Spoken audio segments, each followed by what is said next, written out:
ada sebuah buku yang tidak ingin dunia ketahui. Buku ini bukan sekadar kumpulan teori atau spekulasi liar, tetapi sebuah blueprint tentang bagaimana pikiran manusia dapat dikendalikan dengan presisi mengerikan. Diktator, miliarder, dan agen intelijen telah mempelajarinya diam-diam, menggunakan ajarannya untuk membentuk sejarah di balik bayang-bayang. Mereka tahu bahwa, dengan menguasai pikiran, mereka menguasai dunia. Buku ini tidak hanya berbicara tentang manipulasi, tetapi membedahnya seperti seorang ahli bedah yang mengungkap seluk-beluk organ tersembunyi. Ia mengajarkan cara mengontrol massa, bukan sebagai teori akademis, tetapi sebagai senjata. Dengan pemahaman yang cukup, siapapun dapat menggunakannya untuk mempengaruhi persepsi, membentuk opini, dan bahkan mengarahkan kehendak orang banyak tanpa mereka sadari. Namun, buku ini bukan sekadar panduan bagi para penguasa. Ia juga merupakan kunci kebebasan bagi mereka yang cukup berani membacanya. Inilah alasan mengapa keberadaannya ditekan. Buku ini berbahaya bukan karena isinya, tetapi karena ia dapat membebaskan orang dari belenggu manipulasi yang telah tertanam begitu dalam di sistem kehidupan. Sebuah pikiran yang merdeka adalah ancaman terbesar bagi mereka yang ingin mempertahankan kekuasaan. Sejarah telah menunjukkan bahwa setiap kali sebuah ide mengancam status quo, ia akan dicap sebagai berbahaya. Buku ini tidak dilarang secara terang-terangan, tetapi secara sistematis dihapus dari kesadaran publik. Ia dikaburkan, dilecehkan, dan dihilangkan dari daftar bacaan akademik. Mereka yang membacanya akan dianggap sebagai orang-orang yang terlalu banyak berpikir, konspiratif, atau lebih buruk lagi, berbahaya. Tetapi bagi mereka yang menemukannya, buku ini adalah mata yang terbuka. Ia mengungkap bagaimana dunia telah dikendalikan bukan dengan kekuatan fisik, tetapi dengan ide-ide yang disuntikkan ke dalam benak manusia sejak lahir. Ia memaksa kita bertanya, seberapa banyak dari yang kita yakini benar-benar berasal dari diri kita sendiri? Atau, tanpa sadar, kita hanyalah hasil dari desain yang telah dirancang sejak lama? Buku ini mengajarkan bahwa kebebasan sejati bukanlah sekadar kebebasan fisik, melainkan kebebasan berpikir, dan itulah yang paling mereka takuti.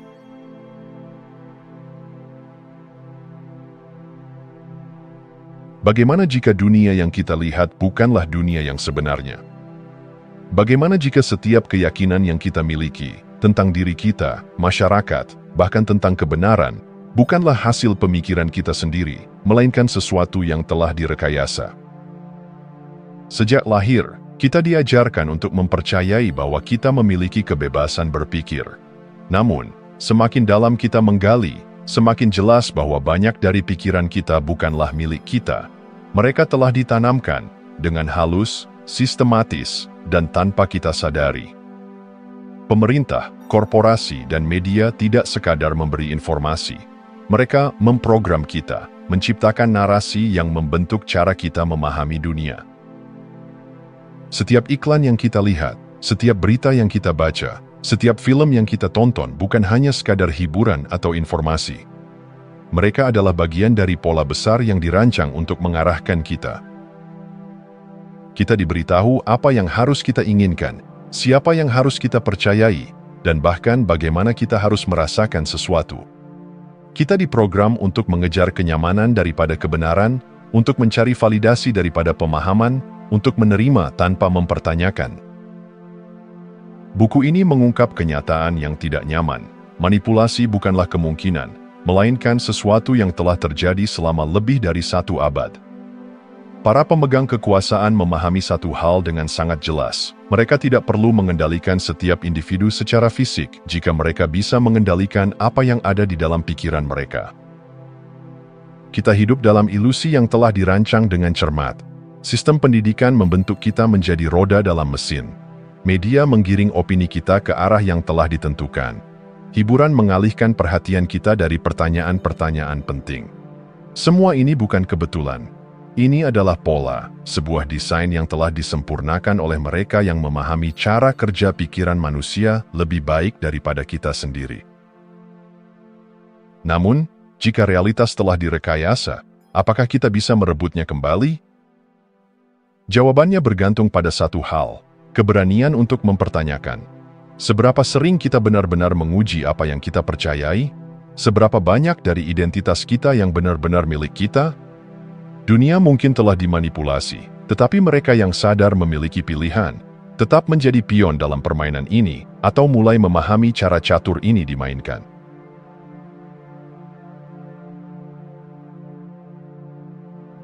Kita hidup dalam dunia yang dikendalikan oleh tali tak terlihat.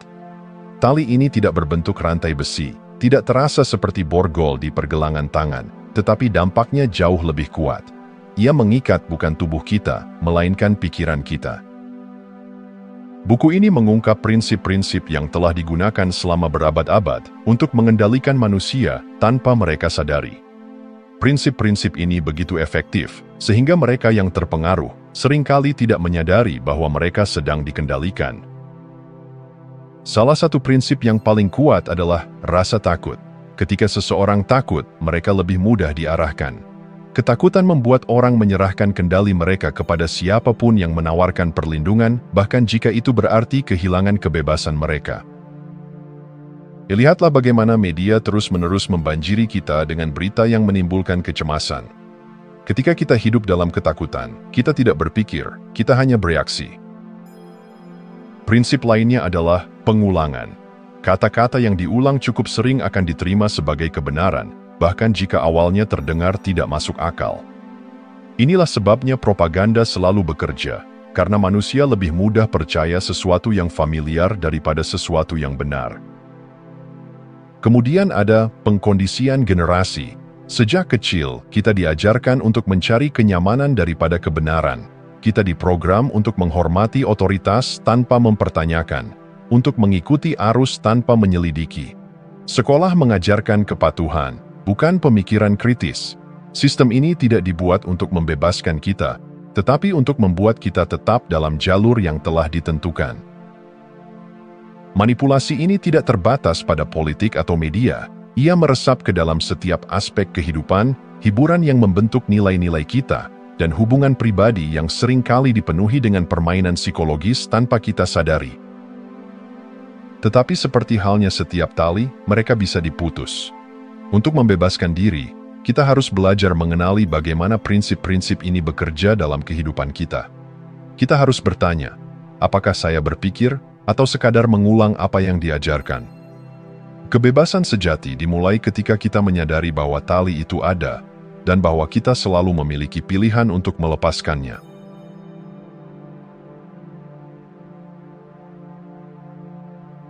Bagaimana jika seluruh hidup kita telah dihabiskan dalam labirin yang dirancang oleh orang lain? Bagaimana jika setiap keputusan yang kita buat, setiap keyakinan yang kita pegang, bukanlah hasil dari kebebasan berpikir, tetapi hasil dari program yang telah tertanam dalam diri kita? Langkah pertama untuk membebaskan diri adalah kesadaran. Kita tidak bisa melawan sesuatu yang tidak kita sadari. Saat kita mulai mempertanyakan keyakinan kita, bukan dengan rasa takut, tetapi dengan keingintahuan, kita mulai melihat pola yang selama ini tersembunyi. Pertanyaan sederhana seperti, mengapa saya percaya ini? Atau, siapa yang diuntungkan jika saya berpikir seperti ini? Dapat membuka pintu menuju kebebasan mental yang sesungguhnya. Langkah kedua adalah mengendalikan apa yang kita konsumsi. Pikiran kita dibentuk oleh informasi yang kita serap setiap hari. Jika kita terus-menerus terpapar berita yang memanipulasi emosi, kita akan menjadi bagian dari narasi yang diciptakan oleh orang lain. Berhenti mengonsumsi informasi yang berbasis ketakutan bukan berarti mengabaikan kenyataan, tetapi memilih untuk tidak menjadi mangsa manipulasi. Bukan hanya berita, tetapi juga hiburan yang kita nikmati, buku yang kita baca, bahkan percakapan yang kita lakukan. Semua itu membentuk pola pikir kita. Jika kita ingin berpikir secara mandiri, kita harus memilih sumber yang memberdayakan, bukan yang membuat kita tetap terjebak dalam pola lama. Langkah ketiga adalah memperluas perspektif. Dunia ini lebih luas dari yang diajarkan kepada kita. Ada begitu banyak sudut pandang, begitu banyak cara melihat realitas. Ketika kita hanya mendengar satu suara, kita akan percaya bahwa itulah satu-satunya kebenaran. Tetapi saat kita mulai mengeksplorasi gagasan yang berbeda, kita menyadari bahwa banyak kebenaran yang diajarkan kepada kita hanyalah perspektif yang telah dipilih untuk kita. Manipulasi hanya bekerja ketika kita tidak menyadarinya. Begitu kita mulai melihat pola di baliknya, ia kehilangan kekuatannya. Saat kita mempertanyakan, saat kita memilih dengan sadar, saat kita melepaskan apa yang bukan milik kita, itulah saatnya kita benar-benar mulai hidup.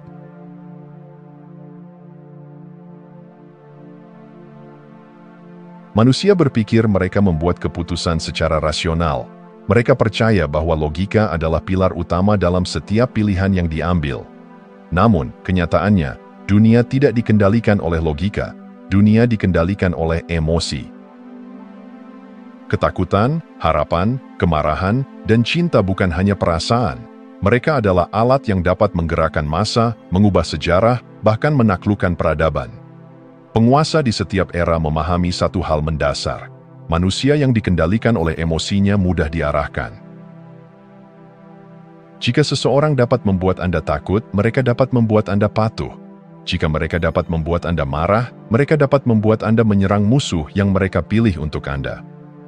Jika mereka dapat membuat Anda berharap, mereka dapat menggantungkan kebahagiaan Anda pada sesuatu yang ada dalam kendali mereka. Lihatlah media dan politik. Setiap hari kita dibombardir dengan berita yang dirancang untuk memicu reaksi emosional. Tajuk berita bukan hanya untuk menginformasikan, tetapi untuk mengarahkan. Isu-isu besar dikemas dengan narasi yang membuat kita terpecah, saling membenci, atau merasa tidak berdaya. Mengapa? Karena manusia yang emosinya tidak stabil lebih mudah dikendalikan. Bahkan dalam kehidupan pribadi, manipulasi emosi terjadi tanpa disadari. Pasangan yang bermain dengan rasa bersalah, atasan yang menanamkan ketakutan kehilangan pekerjaan, teman yang memanfaatkan harapan akan persahabatan, semua itu adalah bentuk kontrol yang berakar pada emosi. Lalu bagaimana kita membebaskan diri? Pertama, kenali pola permainan ini. Ketika Anda merasakan ledakan emosi, tanyakan, siapa yang diuntungkan jika saya bereaksi seperti ini? Apakah ini benar-benar perasaan saya, atau ada kekuatan eksternal yang memicunya? Kedua, berhenti bereaksi secara otomatis. Manipulasi hanya bekerja jika kita bertindak tanpa berpikir. Saat kita belajar untuk menunda reaksi, kita merebut kembali kendali atas pikiran kita sendiri. Ketiga, kelola emosi dengan sadar. Bukan berarti menekan perasaan, tetapi memahami bahwa emosi adalah energi yang dapat diarahkan. Teknik seperti pernapasan, meditasi, dan refleksi diri dapat membantu kita melihat dengan jernih tanpa terjebak dalam arus yang diciptakan oleh orang lain. Kebebasan sejati bukan hanya kebebasan fisik, itu adalah kebebasan dari jerat emosi yang dibuat untuk mengikat kita.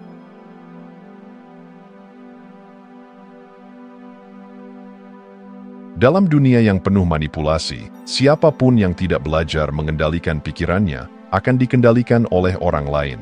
Kebebasan sejati bukan hanya soal memiliki pilihan, tetapi tentang memiliki kesadaran untuk memahami siapa yang menarik tali di balik layar. Dan kesadaran itu hanya bisa dicapai dengan satu cara, mengambil kembali kendali atas emosi dan pikiran kita sendiri.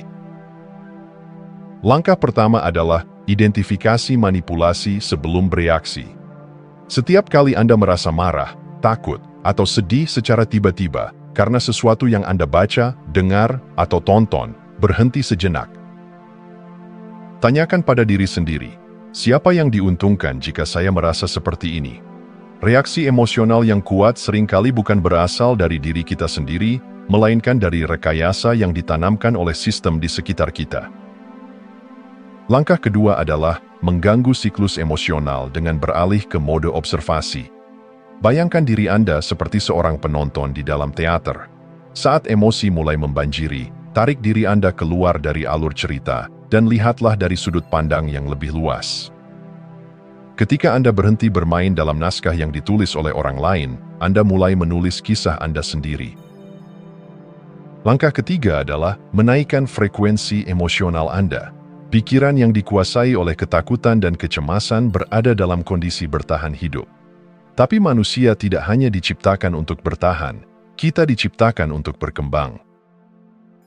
Gunakan teknik yang dapat membantu menggeser emosi Anda ke keadaan yang lebih tinggi. Bernapas dalam-dalam, mendengarkan musik yang menginspirasi, tertawa, atau bahkan diam dalam perenungan. Semua ini bukan sekadar hiburan, melainkan strategi nyata untuk membebaskan diri dari kendali eksternal. Dunia ingin Anda sibuk bereaksi, karena selama Anda sibuk bereaksi, Anda tidak akan pernah memiliki waktu untuk benar-benar berpikir. Mereka ingin Anda takut, karena ketakutan membuat Anda tunduk.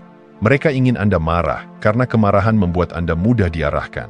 Mereka ingin Anda merasa tidak cukup, karena ketidakcukupan membuat Anda terus mengejar sesuatu yang tidak pernah benar-benar Anda butuhkan. Tapi ketika Anda menyadari pola ini, ketika Anda mulai melihat permainan yang dimainkan di sekitar Anda, sesuatu yang luar biasa terjadi, Anda mulai menjadi pemain dalam hidup Anda sendiri, bukan sekadar bidak dalam permainan orang lain.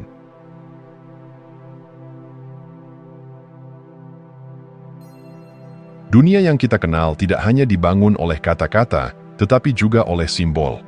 Simbol adalah bahasa bawah sadar yang berbicara kepada pikiran kita tanpa kita sadari. Mereka tidak hanya menghiasi budaya, tetapi juga mengarahkan perilaku, keyakinan, dan bahkan nasib manusia. Sejak lahir, kita dikelilingi oleh simbol, logo perusahaan yang mendikte gaya hidup, warna-warna tertentu yang membangkitkan emosi, bahkan lambang dalam agama dan politik yang membentuk cara kita memandang dunia. Tapi pertanyaannya adalah, apakah kita yang mengendalikan simbol, atau simbol yang mengendalikan kita? Di dunia pemasaran, simbol digunakan untuk membentuk persepsi. Sebuah logo sederhana bisa menanamkan rasa kepercayaan, kemewahan, atau bahkan ketakutan. Dalam media, simbol digunakan untuk menciptakan narasi. Gambar tertentu yang berulang-ulang di televisi atau internet bisa mengubah opini publik tanpa mereka sadari. Tapi ada satu hal yang sering dilupakan. Simbol bukan hanya alat manipulasi, mereka juga bisa menjadi alat kebebasan. Jika dunia luar menggunakan simbol untuk membentuk pikiran kita, maka kita pun bisa menggunakan simbol untuk membentuk diri kita sendiri.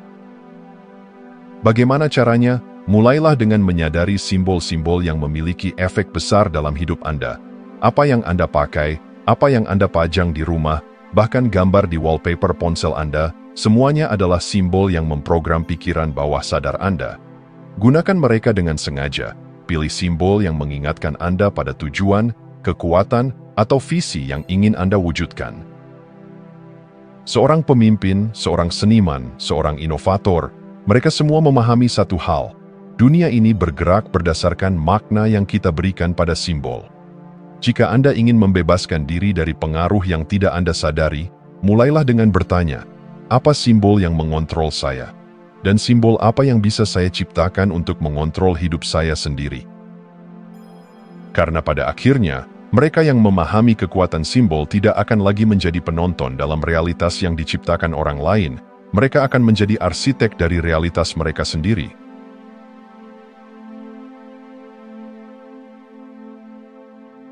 Dunia ini tidak pernah diam. Informasi mengalir tanpa henti, membanjiri pikiran kita dengan opini, ketakutan, dan distraksi.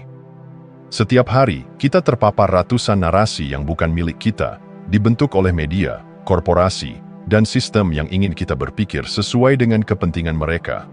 Tanpa sadar, kita menjadi produk dari lingkungan, bukan pencipta dari realitas kita sendiri. Tapi bagaimana jika kita bisa mengambil kembali kendali? Bagaimana jika kita bisa memotong kebisingan mental dan mulai berpikir dengan kesadaran penuh? Langkah pertama adalah menyadari gangguan. Setiap aplikasi yang Anda buka, setiap berita yang Anda konsumsi, setiap opini yang Anda serap, semuanya memiliki efek. Apakah mereka membantu Anda menjadi lebih jernih, atau justru menenggelamkan Anda dalam kebingungan? Cobalah sesekali menarik diri, hapus aplikasi yang membuat Anda kecanduan. Kurangi konsumsi konten yang hanya menimbulkan emosi reaktif. Tenangkan pikiran dari kebisingan yang tidak perlu. Selanjutnya, latih pikiran Anda seperti seorang pemimpin. Orang-orang yang menguasai hidup mereka bukanlah mereka yang mengikuti arus, tetapi mereka yang memilih kemana energi dan perhatian mereka diarahkan. Baca buku yang menantang pola pikir Anda. Rencanakan hari Anda dengan kesadaran. Ambil keputusan dengan penuh kesengajaan, bukan hanya karena pengaruh luar. Dan yang paling penting, belajar untuk melawan manipulasi emosional. Setiap kali Anda merasa takut, marah, atau cemas karena suatu informasi, tanyakan, siapa yang diuntungkan dari reaksi saya? Apakah itu benar-benar emosi Anda, atau sesuatu yang ditanamkan agar Anda bereaksi dengan cara tertentu? Semakin Anda mempertanyakan, semakin sulit bagi orang lain untuk mengendalikan Anda. Mengambil kembali kontrol atas pikiran bukan hanya tentang menghindari manipulasi, tetapi juga tentang membentuk realitas Anda sendiri. Apa yang Anda pikirkan, apa yang Anda percayai, dan bagaimana Anda bertindak, itulah yang akan menciptakan hidup Anda. Dunia ini penuh dengan mereka yang ingin mendikte siapa Anda seharusnya. Tapi pada akhirnya, hanya Anda yang bisa menentukan siapa diri Anda sebenarnya. Jika Anda masih menonton, saya ingin mengucapkan terima kasih. Jika video ini bermanfaat dan menambah wawasan, silahkan membagikan video ini dengan orang lain. Pertimbangkan juga untuk subscribe di channel ini, karena dukungan Anda akan sangat membantu dan berharga. Jangan ragu untuk berbagi pengalaman atau pemikiran Anda di kolom komentar. Semoga hari-hari Anda selalu dipenuhi dengan kelimpahan dan kebahagiaan.